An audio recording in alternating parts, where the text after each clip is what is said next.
Hello all, I am your host Rodimus Prime. It is Friday, June 10th, 2022.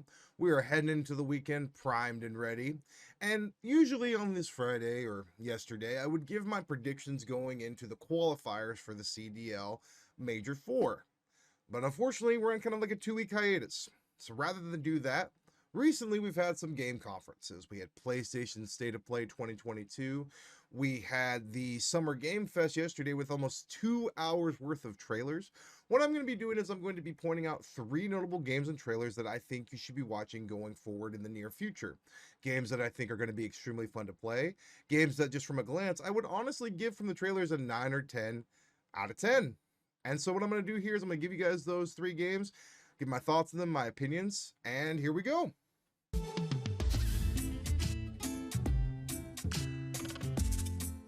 Now, if there's anything you guys see today, what I'm going to go ahead and do for you is I'm going to go ahead and link those trailers down below. So if you'd like to check them out after this video is over, go ahead and do so. They will be linked in the description down below. But the first game on my list is from publisher Funcom and from the studio The Outsiders and is known as Metal Hellsinger. The game is a rhythm FPS where you are challenged with raising your score as well as raising the levels of metal. Check out some gameplay here.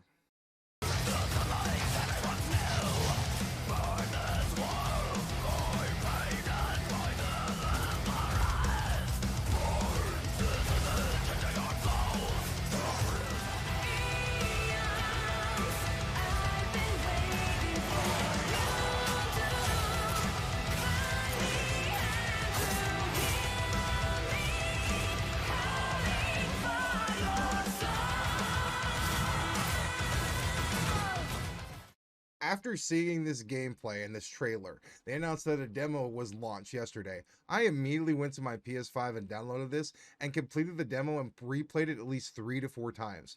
Every time I have touched this, it has been extremely fun. That is why I have to give this game just from an early onset demo and trailer an 8.8 out of 10, and will definitely be one I will be watching going forward. The next game on my list, and this is also understandably before the Xbox and Bethesda showcase, but I definitely wanted to highlight these 3 games specifically to give them their own little bit of note, was the PS5 remake of Last of Us Part 1.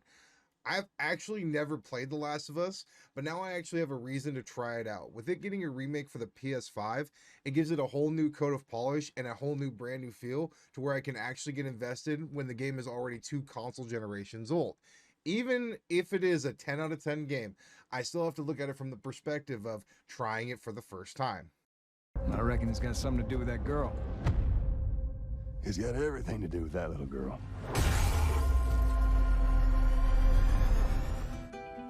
I've never been this close. It's the outside. So is that everything you hoped for? Can't be any worse out there.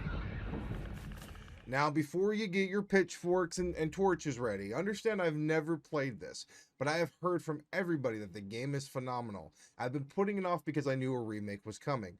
And trust me, I've been flicked enough crap to know that if I don't play this, eventually my friends are going to shun me. So this game I have to give, just based upon the trailer and what I've heard, a 9.2 out of 10, and that will probably increase after I play it. So it's definitely one to look out for, and I'll be looking forward to it when it drops, I want to say in October. The final game that I'm going to be talking about today is the Plucky Squire, being developed by Devolver Digital. Not only do I think that this was the best game revealed this week, but I have a feeling it will be contender for Game of the Year.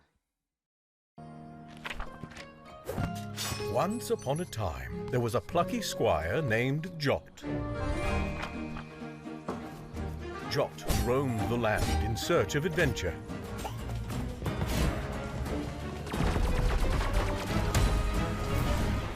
To me, this was without question the best trailer I've seen so far throughout this week of game reveals.